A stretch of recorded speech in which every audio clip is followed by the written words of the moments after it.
time for Cigar Talk, the fastest growing cigar show in the nation. Whether you're a new cigar enthusiast or a cigar aficionado, we have something for everyone. Bringing you the best interviews, cigar reviews, and weekly giveaways. So grab yourself a cigar. It's time to light 'em up.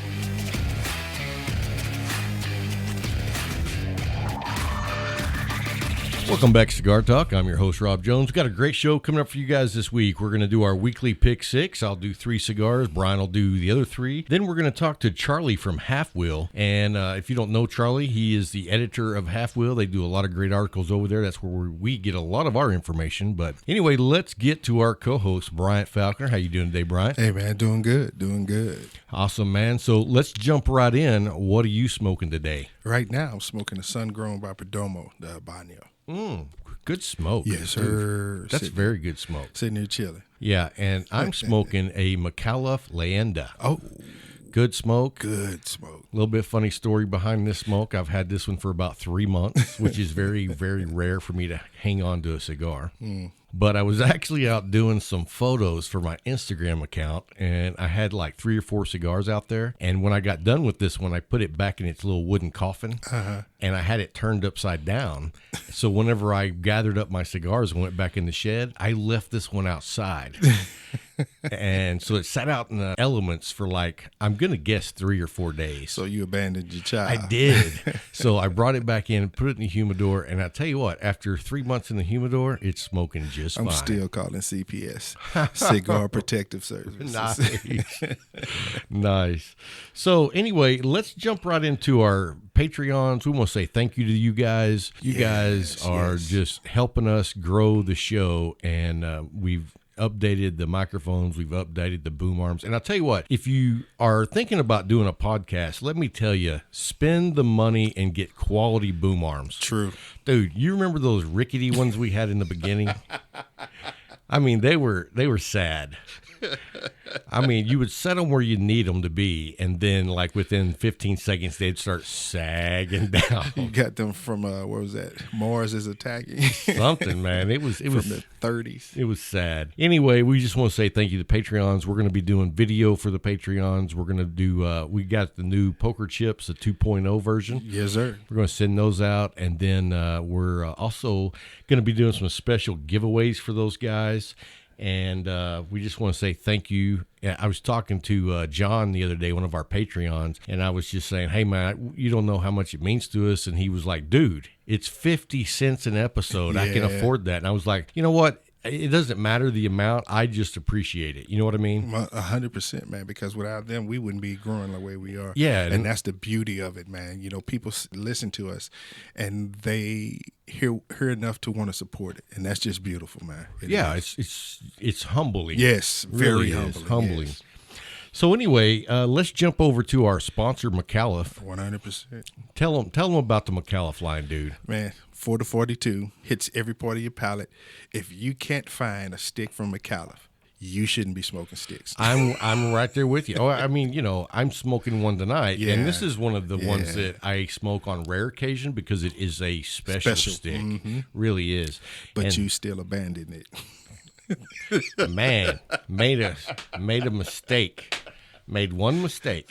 Anyway, and the other thing I want to say is about McAuliffe brand, because I have a lot of guys that hit me up and are like, hey, man, I don't know where to get them. Go to your shop. Tell the truth. Tell them that you want to buy McAuliffe cigars, and they'll get them in. Yep. And that's the best way, because if you say, can you get, now, when you say I want to buy, they hear the money. Right. Hey, well, and here's the other thing. If for the next 2 months, if you go to your shop and tell them to bring in McAuliffe and they do bring them in, we're going to have them on the show. Yeah. Okay. We're going to interview the owner, talk about the shop, promote the shop. Yes. Because that's how much we want to support the McAuliffe brand. Because they support us. Yeah, they support us. But beyond that, everywhere I go, even before McAuliffe was our sponsor, I always was like, where's your McAuliffe's? Because when I go into a shop and buy, say, 3 or 4 different sticks, one of them is always a McAuliffe. And that's not because they're our sponsors. I was doing that before. Yeah. So, you know, I think I learned about the McAuliffe brand, probably about 3 months before I did the interview with those guys. Okay. And when I did, I was just like, where in the hell have these sticks been? Yeah. I didn't know anything about them. Yeah, because you introduced them to me, and I was like, whoa, where has this been? Right. Where has this been? So, especially that medallion. I was like, oh. Now, see that one, I didn't smoke that until just probably 4 or 5 months ago. And holy moly, that's been a roller coaster ever since. Tell the truth. And I love it. Tell the truth. So anyway, let's get to our pick 6 this week. Yes, sir. I'm going to let you go first. Have the honors. if you got them up. Oh, I got them up. My first one was the Cane Daytona. Oh, you're lying. No, sir. Dude, that is on my list. You cheated. No, I cheated. didn't. I did my list before I came here. All right, fair enough. So anyway, it's going to be It's going to be pick 5 this week. No pick 6. So, all right, go ahead. You got the Daytona Cane, and which is, by the way, a great. And you Man, that creamy taste in that. Oh, bruh, I didn't know about it. Larry actually gave me this stick. Well, I gave Larry one. Oh, that might be the one you gave Yeah. him. So here's the thing. That is a perfect stick for the morning and a Yes, coffee. sir. I mean, I'll smoke them anytime, but man, it is a great stick. I'll let you get on with your It was list. my Thanksgiving morning stick. Oh yeah, And it was just perfect, man. it really is. Especially if you got coffee, man, it's a perfect coffee stick. It really is. It helped me enjoy that morning to start the day off right. And to me, it's a nice medium. Yes, it is. It's got a little bit of spice. Yes, very and that creamy. Very Ooh, creamy. ooh. Number 2 was Trinidad Esprit 2. Now, Series number 1. when did you get that? Did you get that at the event? You didn't go to the event. No. Where'd you get that? I have people that love me. Well, that's a shocker. I'm going to shut up. But that was my number 2. That was a stick. gift? Yes, it Nice. was a gift. And that pepper hit me, man. I could taste that citrus and vanilla. I was like, yeah, this is a good stick, man. My number 3 this week was the CAO Columbia. CAO Columbia. Ooh, nutty. I don't know that I've had that stick. Which one is that? Another gift. Nice. I don't know that I've seen the Columbia from CAO. And Another gift. CAO has some good smoke. Yes, sir. I was blessed this week. I really was. People looked out for me this week. They really did. And I truly, truly appreciate it. I got 3 great sticks this week. Nice. Now you got 3 giveaway sticks. Very nice. And it was a blessing to me. I truly Very enjoyed nice. it. I truly did. Well, good deal, man. Yes, sir. So I'm going to start out with the Perdomo Sun Grown. You see my list over there? Yeah, now I see it on there. Yeah. I thought maybe you eyeballed it before we started the show. I actually had to look to see where is this list. Oh, there it is. But I'm a big fan of Perdomo pretty much across the line. They are all about quality. I appreciate that. And I tell you what, most of their sticks are all under $10. Tell the truth. And they've even got sticks that go down to, what's the lot 23 or 22? I think it's the lot 23. Yeah, I usually get those in that value pack. Okay. So I'm spending $27 for 5. Right. So Well, and then I think just on the shelf, though, it's like a $7 stick. Okay. But the Perdomo line also, like McAuliffe, they test every stick for the draw. They put it on a machine and they check it. Because that's my number one complaint on a bad stick is if you can't get a draw, I'm like, oh, you just really ruined my day. Yes, sir. You know what I mean? Because there's no way to fix that. No, and and don't get me wrong, you try. You're going to try to fix it because you just bought a $10 stick.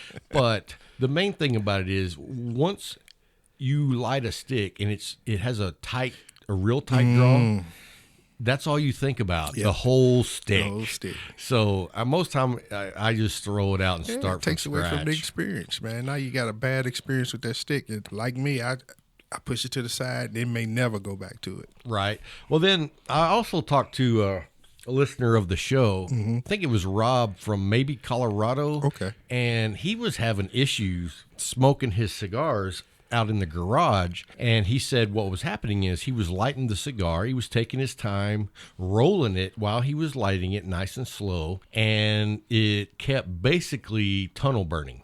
What? The outside was not catching fire like it should. And so I went through the normal process. How are you keeping it humidified? What's the temperature? Are you lighting it correctly? And he was doing all those things correctly.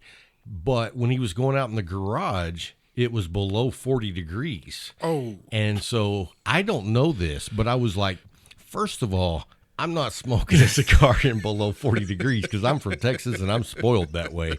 But beyond that, that's the only thing I could think of that was causing the uneven burns or tunnel burning. And I told him, I said, man, go to a shop, hang out, smoke, see if you have that problem. Mm-hmm. And he did. He went with some buddies after work. They smoked, and he said he didn't have that problem. I can see it now. That's a lesson learned to me. Yeah. Not that I need that lesson because I'm not smoking out in anything under probably 45, 50. Yeah. Especially here. Yeah, I mean, I've got the shed. So, Perfect. And sometimes it's hot as sin in here. Right. But keeps me warm. Yeah, I see. All right. So anyway, sorry about that rant there.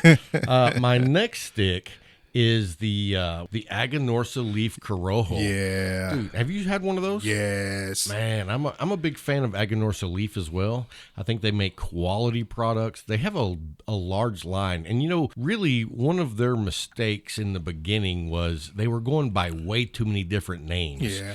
They were going by Casa Fernandez, Yes. Casa Fernandez Aganorsa leaf, and now they're going by just Aganorsa leaf. Which is smart. Right. And, they do the Lunatic line. Yes, sir. The JFR line. Yes, sir. And so if you haven't had their Aganorsa leaf Corojo or Maduro, man, those two sticks are very high on my list. They will change your mind. That Corojo is also, it's a little bit more bold, but it's still very creamy. It's a very nice smoke. So, man, I'm big high on those cigars, I promise you. Cool. And then my last one, which is the same one you already went with, was the Cane Daytona. Now, if you don't know, Oliva makes the cane. Yes, they do. And I believe the price point on those down at the Leaf is, I want to say like $5.50. Okay. Did you know that? No, I didn't. Yeah, I get those almost as much as I get the La Galera Connecticut. Okay. But it's a totally different smoke. The La Galera is like, I don't know how to explain it, but it's a lot more like mellow. Okay. Because they're both creamy, but the Daytona has like a little kick to it Yes, all it the way does. through. It does. To where the Connecticut by La Galera has a kick on the end. Okay. You know what I Okay. mean? And so they're two different smokes, but they're both so good with coffee. Okay. So anyway, that's my my pick 3. There's your pick 3. So we did the pick 5 this week because we Yeah. don't actually talk about who's got what. That's the poison for letting me go first. Hey, you know what? Every once in a while we got to take turns. I got you. So, hey, well, before we get to the break, let's talk about Thanksgiving. How was your Thanksgiving, man? It was good, man. It was good. It really was. I enjoyed myself. I had plans to do something else, and those got changed. So it was a different mindset for me, but I still had the opportunity to enjoy myself. Good, I man. Did you did. get to hang out with some family? Yes. Nice. Yes, That's what it's all about. Yes. I was very fortunate. I had to work because my counterpart was on vacation. I had to work 12 days in a row, but I was able to work from home on Thanksgiving. So my brothers and their wives and their kids came down. Okay. And my son came over. That's cool. And my wife cooked up a spread. I mean, a spread, dude. I hear you. And she made chocolate pie. My wife makes, and I'm not exaggerating, the best chocolate pie on the planet. You better say that. You're going to have some Yeah, I tomorrow will. I when you will. get back from wherever it is you're going. The VA. Yeah, there you go. So anyway, it was a real nice time. My middle brother doesn't smoke. He's the one that had the surgery Okay. a few months ago. Yeah. So he's like, I'm not doing that. Okay. And you have to respect Yes, them. you do. You know what I mean? Respect people's boundaries. But my youngest brother came out into the shed and we enjoyed a stick together. Okay. So that was nice. And then he tried the Evan Williams white labeled bottled in bond. How do you like that? Loved it. Loved it. good, And when I good. told him it was $13.99, he was like, no way. So that was cool. And the thing about that is it's $13.99 if you can find it. If you can find it. But they've pulled them most places because they're rebranding and now it's a different label, different bottle. I heard. And it's $45. So if you can find it for $13.99, scoop them up. Yeah, scoop snatch them up. Yes. So anyway, so it sounds like you had a great holiday. I know I did. Yes, sir. And, it's just a blessing to spend a day with family. Tell the truth, because people are leaving every day, and the opportunity to enjoy time with them, we need to take advantage of that. And that's what I looked at it as. You got to take advantage of it. So when the opportunities come, don't turn away from them, man. Absolutely, don't turn away man. from them. Because you're never going to get that time back. You won't, never get it back. You won't, because I got plans for Christmas this year. I plan on going back home. Oh, are you? Yeah. Nice. I'm planning on going back home. You going to go by and see the guys over at the Cigar Pulpit? Got to. Nice. Got to, man. Well, I was talking to one of them. I don't remember which one I was talking to, actually. But we were talking about maybe doing a combined show. Yeah. And I call in, and you're going to actually be there. Yes, sir. So I'm hoping we can work that out. That would be perfect. If I'm here, that'd be great. If I'm out of town, it probably won't be so great because I won't have phone service. So that's how that works. Yes, sir. Yes, sir. Anyway, let's get to Charlie from Halfwheel, and we'll talk to him about how they started and what they're doing. And they come out with a top 25 of the year also. Okay. So theirs is actually one of the ones that I look forward to the most. Okay. If you guys don't already know about Halfwheel, which I can't imagine that you don't, they have tons of good articles at their website. So go by and check them out. But anyway, we'll head over and talk to Charlie. So we'll be right back after the break.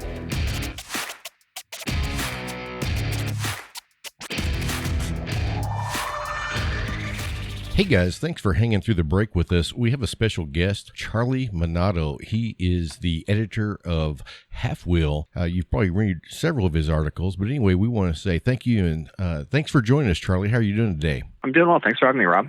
Oh, man, it's our pleasure. We've been looking forward to it. And I caught your page on Instagram, and you post a lot of interesting things, to say the least. But I wanted to go back a little bit and talk about your history in the cigar industry. How did you get to where you are now? Yeah, so I started a cigar blog in 2010 called The Cigar Feed. And I had started smoking cigars and was on a couple of cigar forums, which were things that sort of existed prior to the cigar community really emerging to Facebook. And Facebook, with many things, put a lot of forums out of business. And I was curious to learn more about the industry side of things. There was a lot of cigar blogs that were doing tasting notes of cigars and reviews, but there weren't a lot of people writing like any news stories at all. So the Cigar Feed started as a mixture of both reviews and news in a much different format than what Halfwheel is today.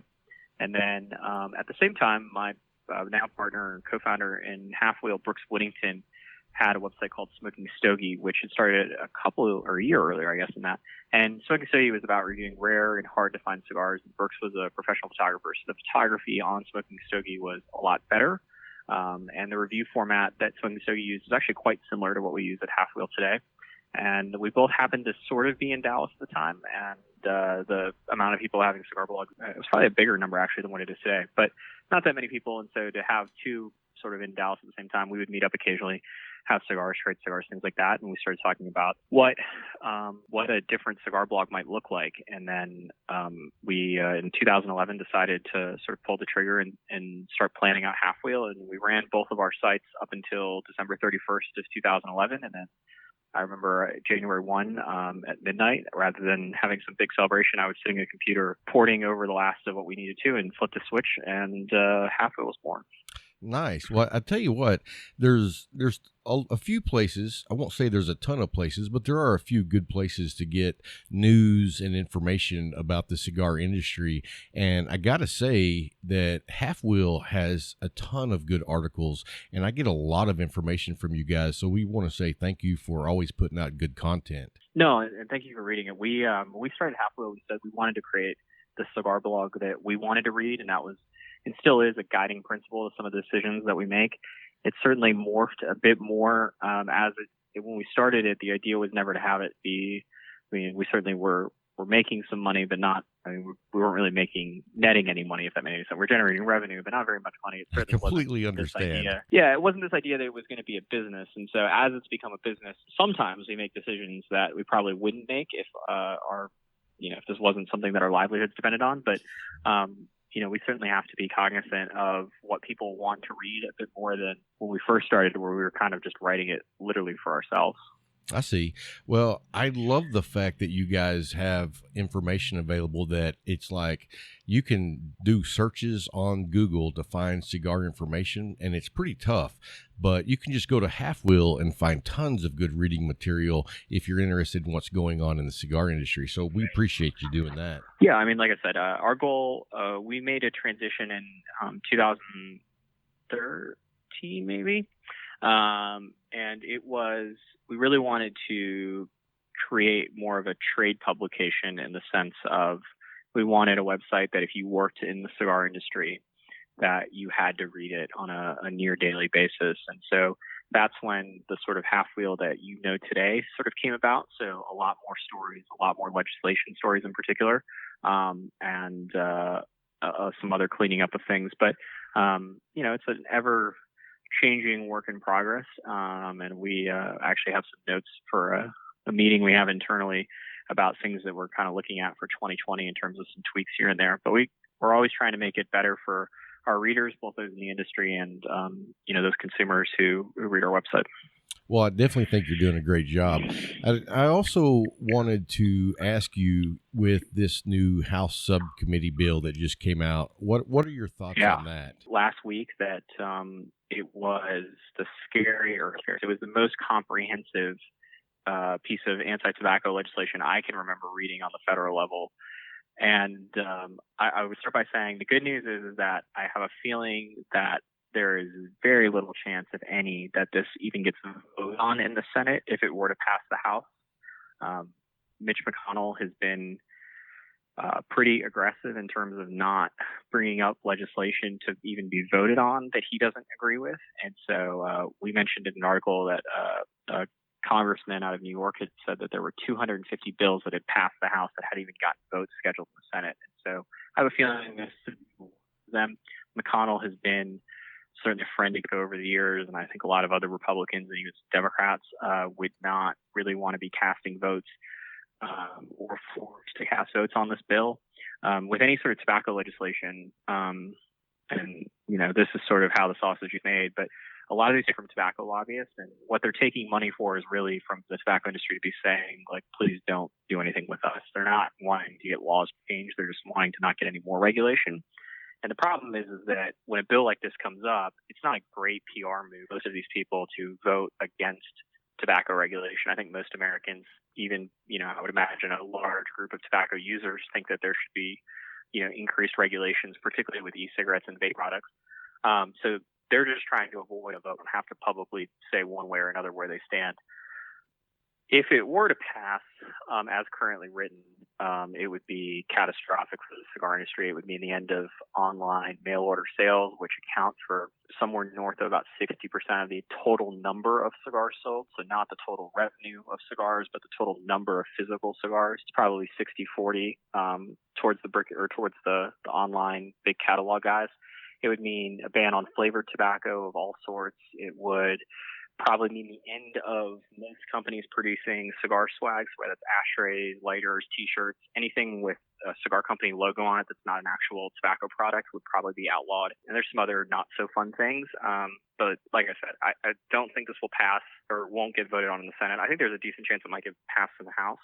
The other thing that would happen if it were to get voted on in the Senate is people would start to throw so many toxic things into the bill to prevent it from getting passed, which is also something that happens. So I don't think it would even get to a point that it got voted on, but if it were to get voted on, you would likely see a lot of changes to the text as it's currently written. Well, and I noticed that in the discussion of the bill, I can't remember her last name, but there was a Congresswoman, Kathy, from Florida, who tried to make an amendment. Yeah, Castor, that's correct, and was trying to make an amendment while they put this bill together that was refused, but they said that they would discuss the possibility of removing premium cigars from the bill. Yeah, and she's been a very, very big fan of, or very prominent supporter of the cigar industry. Her district includes Tampa and the area where the J.C. Newman factory is, and they've worked a lot with her to help her understand the issue. And in particular, that's a unique situation because the J.C. Newman factory is the largest American. They don't necessarily make premium cigars in the sense that you and I would think of. They make traditional, long, large cigars, but they're made with the assistance of machines.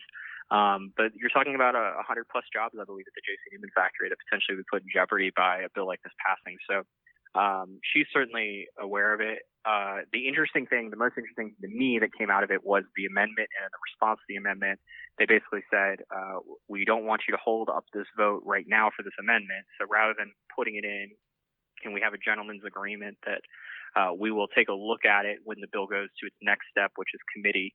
And so it'll be interesting to see what the anti-tobacco legislators that are part of that committee have to say about whether or not they'd be willing to let a premium exemption go through.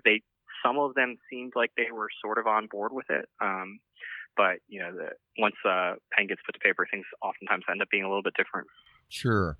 Well, I thought it was interesting to see that they would actually take a look at it after this bill was passed. And I mean, it gives me some hope that if the premium cigars were taken out of this bill, maybe it would give some hope to taking the premium cigars out of the hands of the FDA altogether. Yeah, I think that that's a bit optimistic. To be very clear, just so no one's confused, what the amendment that Castor proposed was just exempting premium cigars from these proposed legislation. So it would be exempting them from the ban on online sales and the restrictions on swag and those sorts of things. It wouldn't be to exempt it from FDA entirely. I think the problem is that that's just not how our current version of government works, unfortunately, for better and worse, I would say. The amount of sausage making that has to go on to get things even to where they're at today is pretty incredible. And so just because they would be willing to exempt it from one thing, it would seem extremely logical that those same people would be willing to exempt it from FDA control otherwise. But I would be very skeptical to imagine that would get anywhere near a vote for sort of the opposite reasons why I don't think this bill will get anywhere near the Senate. I just don't think that people would allow there to be a vote on something like this to happen. Right. Well, I can always have hope, right? You can. I wouldn't invest too much in it, but you can certainly have hope. I think that I remember way back when I was told by Marvin Samuel, who was the co-founder of Drew Estate, and he spent a couple years in D.C. way before the FDA issue before FDA began regulating it, just when they were considering regulating cigars. And he told me that, after all the hours and meetings and money that he'd spent and Drew Estate and CRA had spent on his efforts in D.C., he told me that, he was always said by all the people that they talked to that, once legislation starts, once that faucet is turned on, it's never going to be turned off. And so once it starts going, you just need to try to control it as best you can, because it's never going to reverse itself. And I think he's probably pretty spot on in that advice.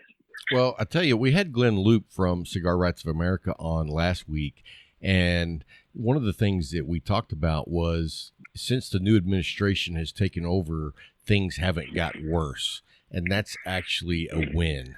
Do you see that being the same way? I think there's no question that had a Democrat been elected, that you would have seen a much different approach to regulation, and probably the regulation for cigars. I don't know if I necessarily I think that since 2016, there are some parts that have gotten better. There are some parts that look a bit grimmer. I think Glenn's correct in the sense that as of this moment in time, as of November, whatever date we're on, 19th, 18th. I don't think that there's much that's gotten specifically worse, but it does seem like there are some things that parts of the regulations that FDA had announced that haven't taken effect yet that definitely seem like they're not too far off, but we'll see. I certainly think that Republican or Democrat, at some point there's another round of regulations coming. Hopefully they don't look as bad as 239 does, or 2339, but once that faucet got turned on, it's never going to get turned off. I got you. So let's shift gears here and talk about some cigars. So do you guys do like a top list at the end of the year? We do two lists. We do a whole bunch of awards. So we do Company of the Year. We used to do New Company of the Year, but thanks to FDA regulation, that there aren't a ton of new companies. So we've gotten rid of that award until we see sort of enough companies to where we think it makes sense to actually reward one of them, as opposed to just you were one of the two new companies of the year. So we flipped a coin and picked one. We also do packaging top 10, which is kind of one of my favorite ones to look forward to. Yeah, I love that. Yeah, and then we also do Factory of the Year, which I know for a lot of people I think is actually more important than anything else that we do. And then we have our top 25, which is based off of more or less the cigars that we review in 2019, which we try to review new cigars that came out in 2019 and some that came out maybe in 2018. Every once in a while, something else slips in. And then we also have what's called the consensus. So that I think is probably what is the consensus is certainly more talked about than the Halfwheel list. However, I can tell you, given that I have access to the data, that the Halfwheel list actually gets much better traffic. The consensus is a project that I started in 2011. We did our first one in 2012. And I take a whole bunch of lists from all of the cigar blogs and magazines and anyone that kind of does a list that has any sense of credibility. So anyone that attempts to review cigars throughout the year that does a top 10 list or a top 25 list. And I put it all together in a spreadsheet, and we determine kind of what happens when you compile all the lists together and see if there is a consensus about sort of what the top cigars of the year are. And so I know for cigar media, that list is certainly, I think, a lot more cared about than the Halfwheel list. And it's always an interesting project to kind of see, where the similarities lie. I've said for many years now that, I think the consensus at its best, I don't think it's the list that can tell you this was the best cigar of 2019. Because I don't agree with the winner of the consensus. The Halfwheel list and the consensus have never had the top cigar be the same cigar. It usually isn't even close. But the consensus provides this really unique window in between cigar media and the cigar manufacturers. And so you can really tell kind of, I think, who is doing a good job with promoting themselves and putting out good cigars. And it's always also there. I mean, every time I think the Cigar Aficionado list comes out, you always hear people say, oh, well, they're biased because of advertising dollars or they're biased because of whatever. And that Cigar Aficionado is not alone. There are people that, complain that the Halfwheel list is biased towards this company or whatever. And the consensus very much relies on data and shows whether or not those biases are pervasive throughout media. And we've had some years where there actually has been, there was one year a few years ago where Villiger hadn't really put out any new cigars for a long time. And they were sort of transitioning in the U.S. and they had started advertising again with magazines, but only with magazines. They hadn't advertised with anyone else other than a magazine. And curiously, that year, 4 or 5 magazines each had a Villiger cigar, not the same cigar, all different cigars in their top 25, and none of the rest of cigar media had mentioned Villiger at all. And there wasn't really much reason to mention Villiger.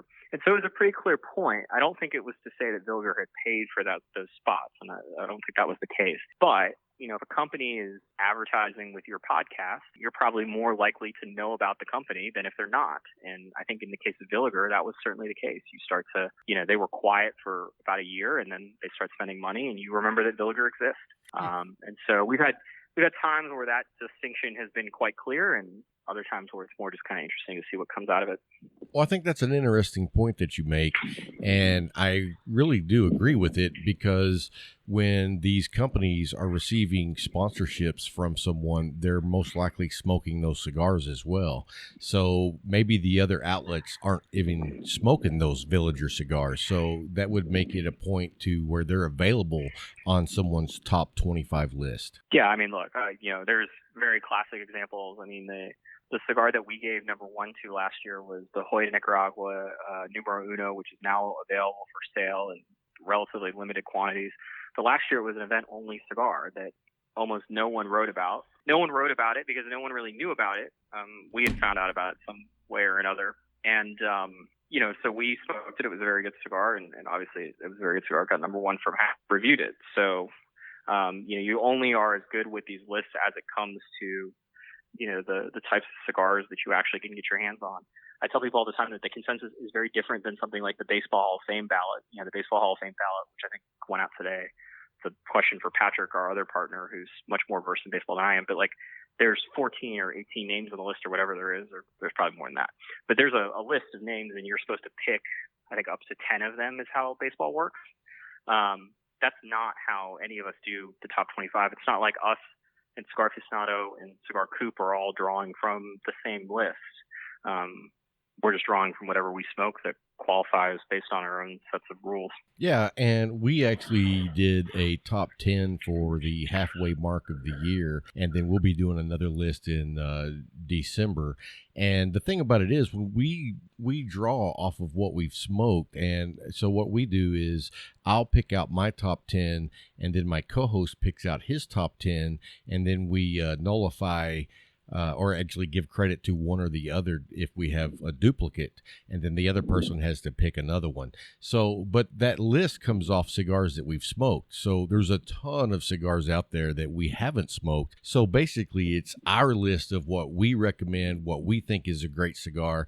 So it's not a complete list just because we haven't smoked every cigar out there. Yeah, no, and that's exactly the point. I mean, for us, for example, it's pretty much wide open. As long as the cigar sort of came out 2019 or 2018, it'll be eligible for our list so long as it was reviewed in a 2019 calendar year, essentially.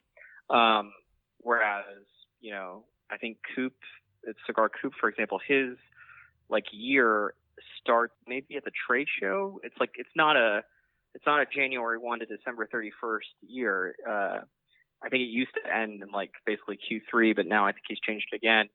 Cigar Aficionado obviously announces their top 25 before the end of the year, and we're still smoking cigars and reviewing cigars on December 31st that could make our list. So everyone's got a much different approach to it. It's certainly interesting. I don't think one way or another is better. Obviously, everyone's a lot different, and we certainly think at Halfwheel we have the best way for what we do, but it's not the best way for if we tried to do what Cigar Aficionado does, for example.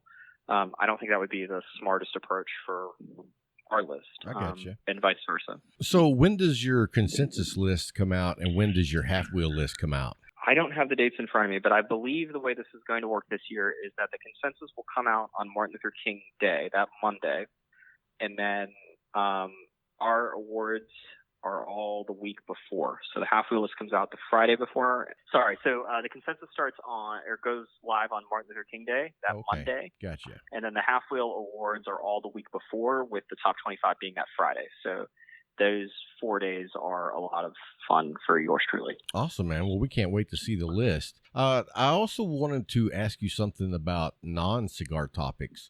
Looking through your awesome Instagram feed, I got to know what's your issue with people not knowing how to park? Yeah, it's annoying. I don't know. I remember reading an article on Jalopnik years ago, and it was everyone complains that people don't know how to drive and fill in the blank city. Everyone thinks that wherever it is, they don't know how to drive as well as they do back where I live or where I grew up or whatever. And people parking, unlike driving, where it's a little bit subjective. I mean, there's lines, and we can figure out whether or not you're in them. I don't know when it exactly started, but there are some pretty egregious ones. My favorite one is right around this time of year. In a couple of weeks, I'll be at the post office dropping something off, and somebody will be double parked in a particularly poor manner. And you're like, really? You're going to double park at 4 o'clock at a post office a week and a half before Christmas? Right. That's a real low move there. And I also wonder, what happens when you pull into the spot and you leave your car like that, you walk away and you're like, yeah, I did a great job there. I nailed that one. You have to realize that you completely screwed it up. Or you're probably shouldn't be on the road. One of the two. Yeah, you're either just oblivious, or you're just, you have no respect for everyone else around you. Yeah, and it's a parking lot. I don't understand I can understand if it was super tight, or if you're driving around, in a gigantic Suburban, and there are occasions where you're just going to have to double park, but yeah, but in my opinion, I'm right there with Altimas, you. If you are double parking because you have this huge vehicle, you should be parking out there further out where there's plenty of room for everyone. And look, I think for the most part, I live in Dallas, where we have no issues with driving cars that are way too large for people.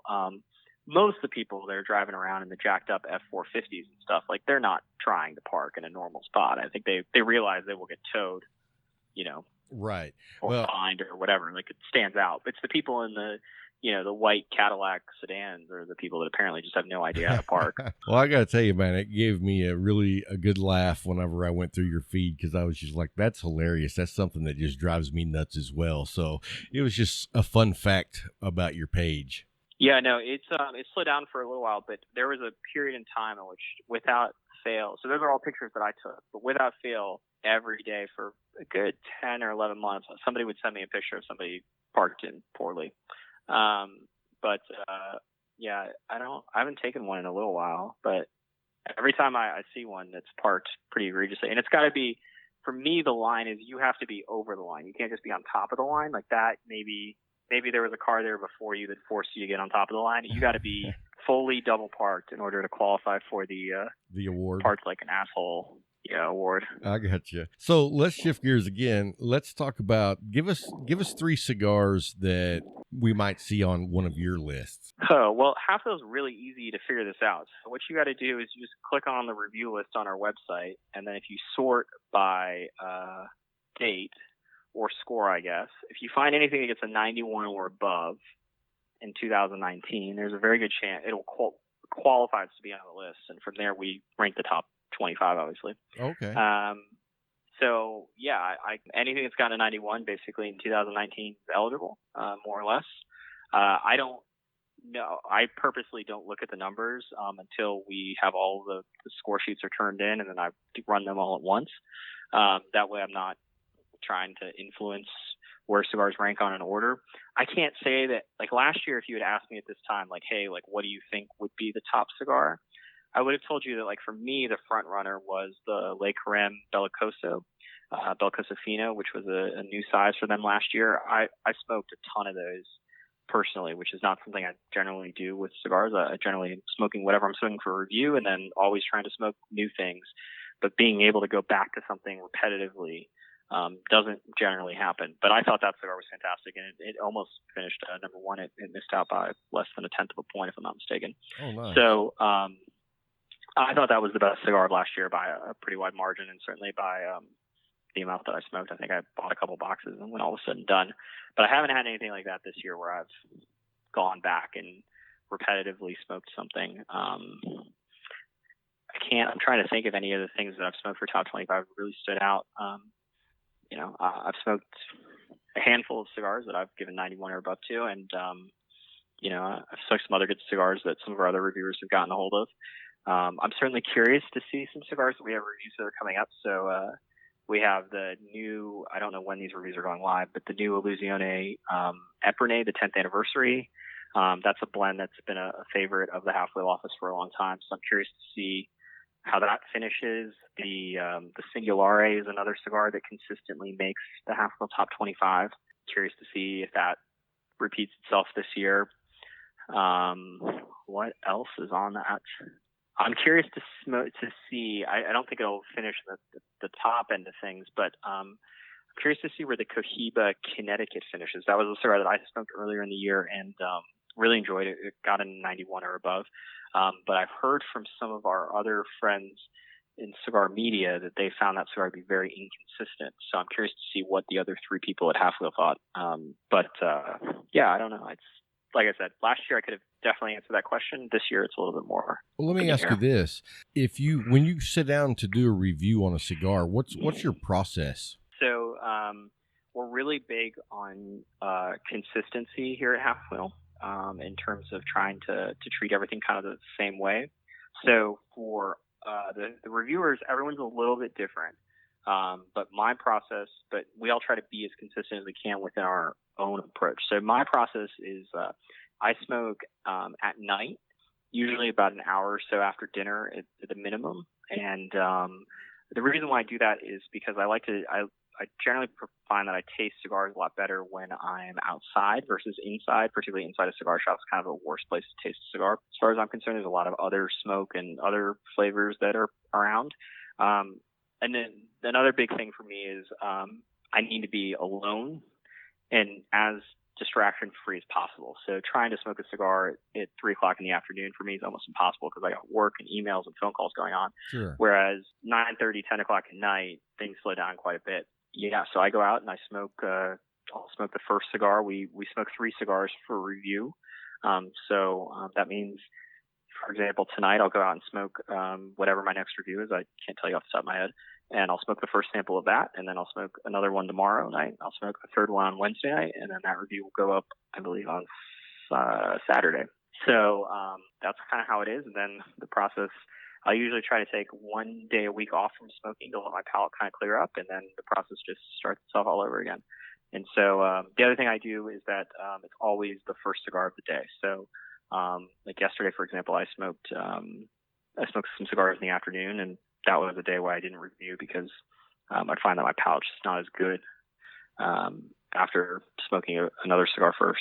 Yeah, so that's exactly why I don't do reviews of cigars. One, it's a lot of work because it's pain. Yeah, you really have to plan it out. I've only reviewed a few cigars, and I basically do pretty much the same routine as what you do, and that's one of the reasons I don't do it, just because you got to plan around it.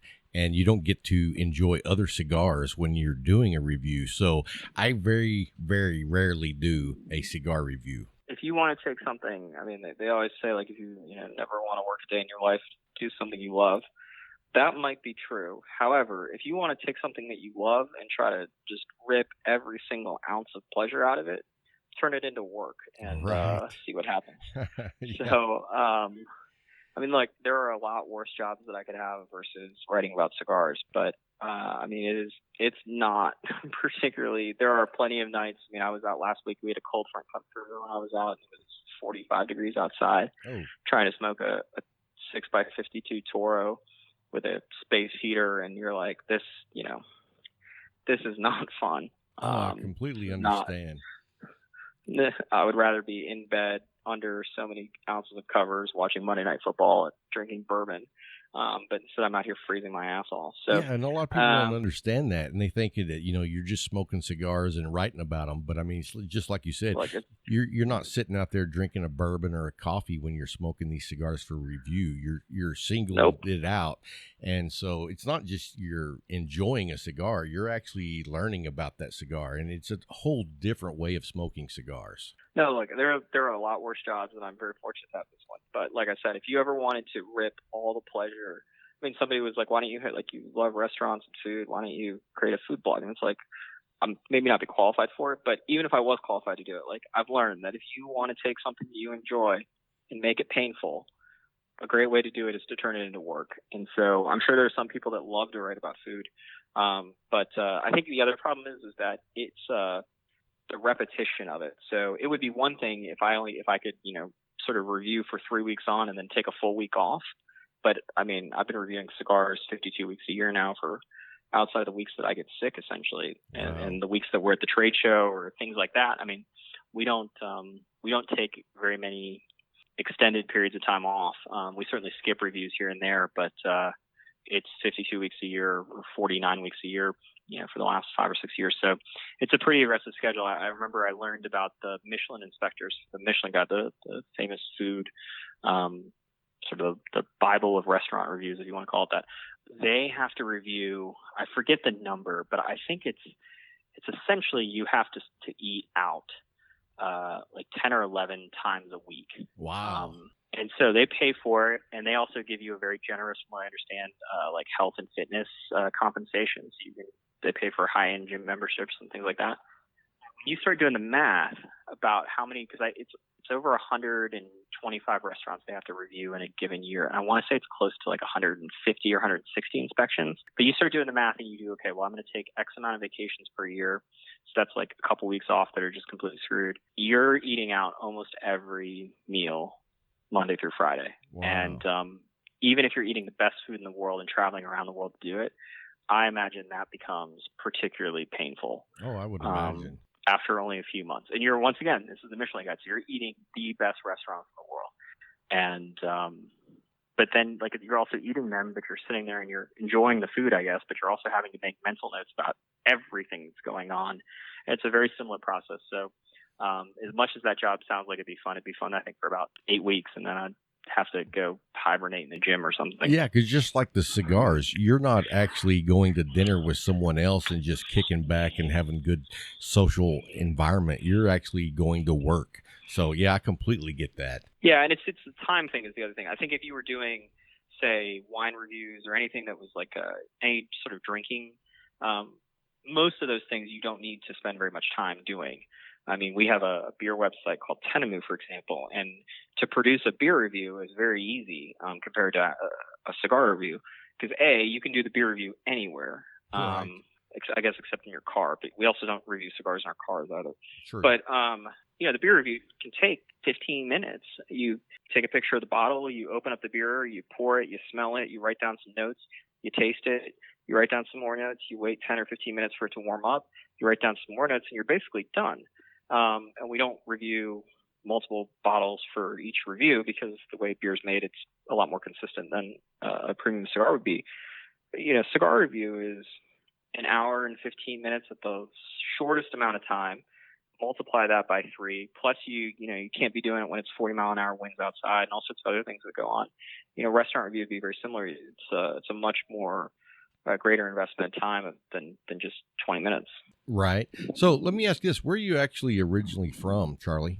So I was born in Beverly, Massachusetts, which is a suburb of Boston. I didn't live there for very long. I moved around. My mother was working for Frito-Lay, so she was in the field at some of their manufacturing facilities. And then she got moved to headquarters, which is in Plano, which is a suburb of Dallas, in 1999. So I grew up in Dallas for the most part, and with the exception of 4 years at Wake Forest in North Carolina for college, I've been in Dallas ever since 99. Okay, very nice. Well, we are in the Dallas area pretty on a regular basis, and so I used to live up that way myself. Great area, great place to be a cigar enthusiast, just because there's so many lounges available in that area. Yeah, no, we're very fortunate in Dallas. We have, I think you always sort of the grass is always greener, but it could be a lot worse in Dallas. The other good thing about Dallas that we have is, unlike say Houston, where the city of Houston is just so physically large. In terms of what the city of Houston governs in the Houston Metroplex area, in Dallas, the city of Dallas isn't in charge of that much of the area. The reason why that's important is because in Dallas proper, you can no longer smoke in bars with a few grandfathered exceptions, whereas in a place like Addison, which is where our office used to be, you can smoke, eat, drink all in the same place. And so we have a handful of not only bars that you can smoke in, we also have we have a steakhouse, we have a high-end Mexican restaurant where you can go and have a meal and a cigar. We have some other places that have great patios, my personal favorite being Teon, which we did an event with a few weeks ago. Okay. And then we have a lot of great shops, and seemingly every month another one pops up somewhere. Okay, great. Yeah, I love it over there, and I didn't think about that, but that is a interesting way to put it.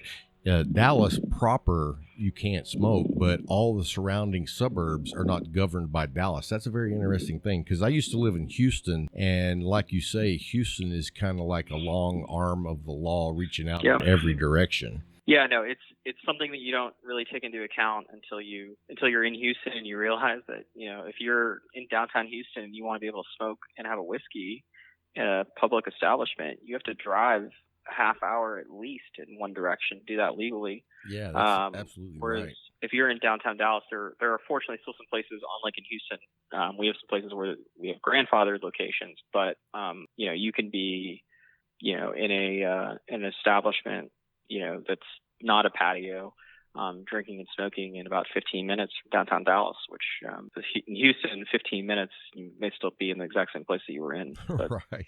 It's a different story for a different time, I guess. So, hey, man, we want to say thank you for coming on the show and giving us your time and giving us your expert opinions and advice. Before we go, though, tell everybody where they can find Halfwheel, your Instagram, or whatever you would like for people to go check out. Yeah, so we're pretty fortunate. It's Halfwheel pretty much wherever you go. So halfwheel.com is obviously the website. It updates 33 times a week at a minimum. So, it's certainly something that you can check every day, and hopefully we have new content up from the last time that you checked it. We have a morning newsletter, which people really like to subscribe to. So a lot of people find the content to be overwhelming. There's some days in which we post 10 or 12 times. So you can sign up for a morning newsletter, and every morning it sends out a summary of all the articles that we posted the day before, and you can click on whatever you want to read. So you can subscribe to that up in the top corner. Halfwheel on Instagram. We're trying to be more active on Instagram, but we every once in a while we'll throw some behind the scenes stuff up on there. We have our YouTube page, which has a whole bunch of accessory reviews and trade show videos. And then we're on Facebook at Halfwheel, Twitter at Halfwheel. I think that's kind of everything. That'll cover you. Well, I once was on a video with Bovida. They edited it out, and they asked, and they looked at me after I said all that, and they were like, "Is there any more?" And I was like, "Well, I guess if you type in Halfwheel on Pornhub, I don't really know what's going to show up." And they were like, "Oh, we have to edit that out." We're not going to edit any of that out. I don't know what happens if you type in Halfwheel on Pornhub, so I hold no liability for that. We are not on Pornhub, to my knowledge. But I think it's at Facebook, Twitter, YouTube, Instagram, and then obviously the main website. Okay. Well, on this episode, we'll also put a link to your website, and then on our Instagram, we will do a link on y'all's profile so everybody can swing by there, check it out, start following you guys. But I just want to say thank you for the job you guys do. I love your page. I love all the information that you make available to us. Yeah, no, and thanks for having me on, Rob, and we certainly appreciate it. Without readers, we would be able to do what we do, so I certainly appreciate you and all of your listeners who read our website. All right, man. Well, hey, have a great week, and we'll talk to you soon, brother. Yeah, thanks.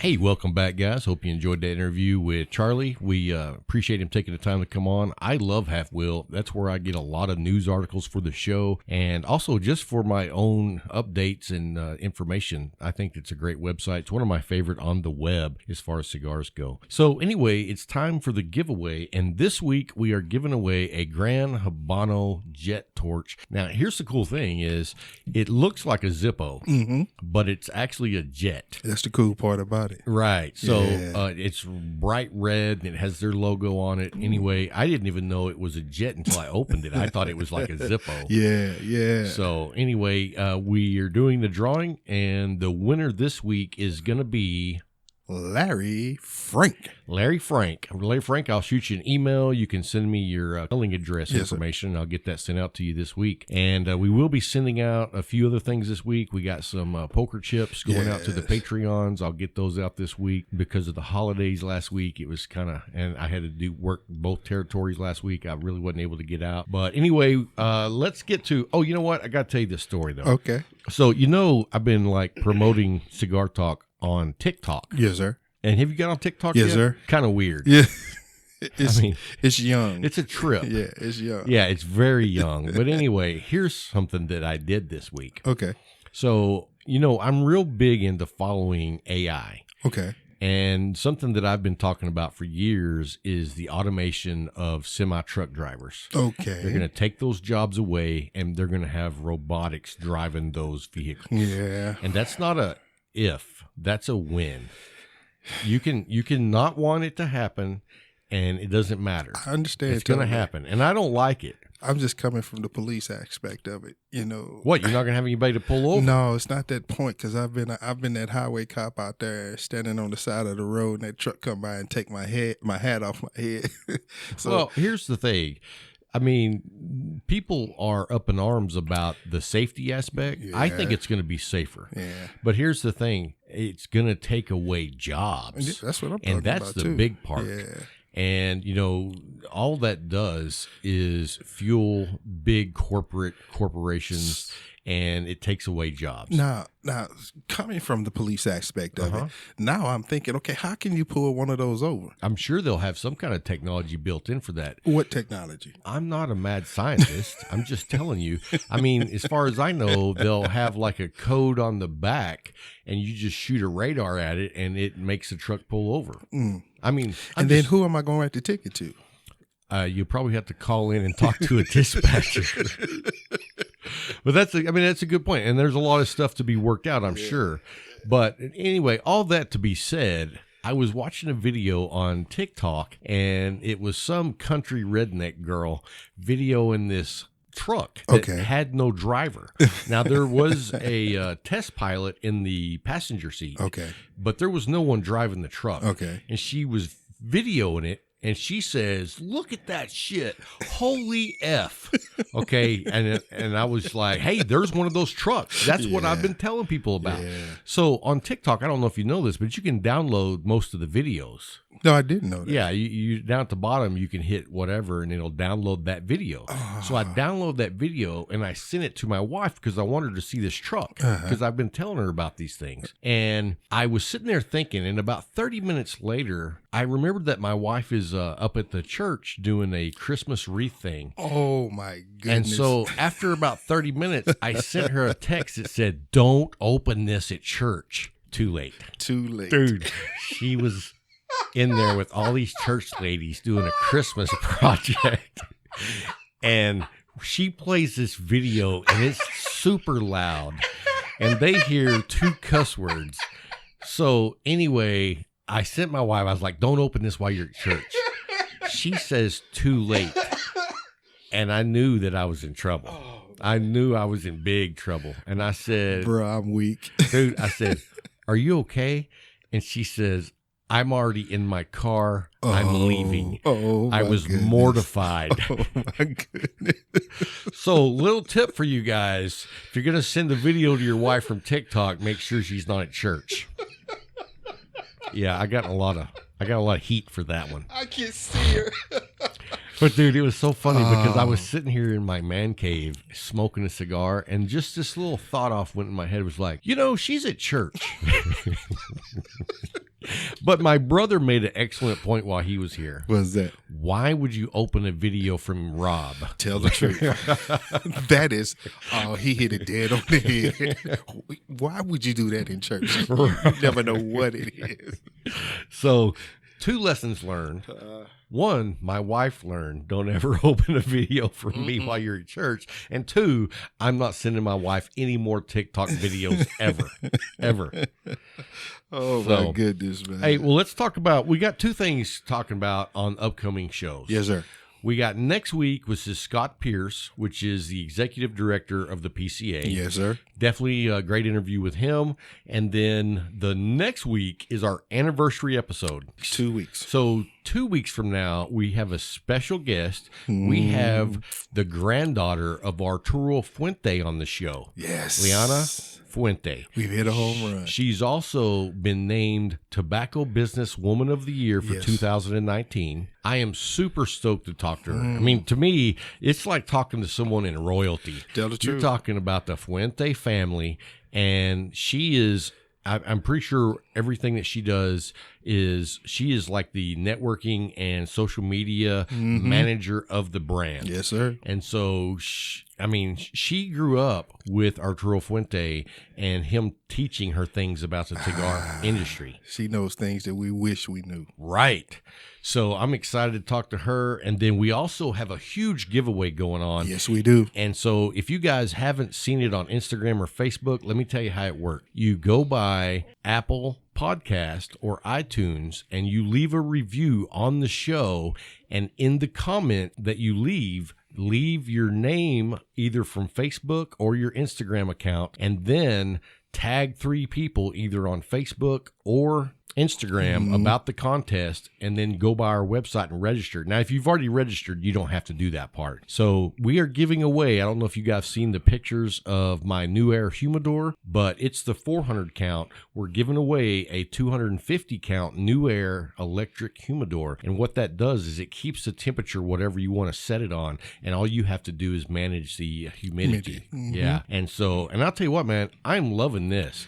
Dude, because the combination that I have set up, I have the humidor. It sets the temperature, or I set the temperature on it. And then I also have the Oasis humidor, which I set the humidity on what I want, and it does everything. I got you. And then you pair it up with a Bovetta Butler, and it syncs it to your phone. So I always get an alert if it goes above or below the set register. Gotcha. Dude, I'm like 25th century.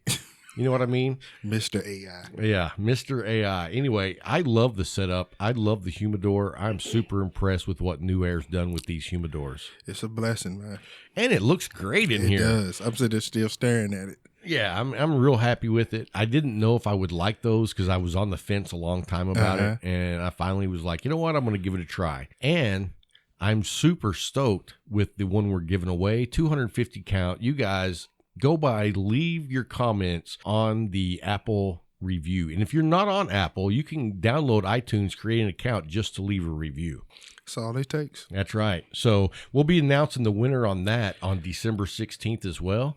And we've got some really good giveaways coming up. We're going to be working with, well, you know what? Let's keep that as a secret keep it for as now. a We'll secret. announce that next week. Yes, sir. Yes, But sir. we have, let's just say we've got 6 more big giveaways. And one of them's from my favorite. Right, right. Yes, sir. So anyway, guys, that's going to wrap it up this week. Hope you enjoy the show. And until next week, Keep smoking.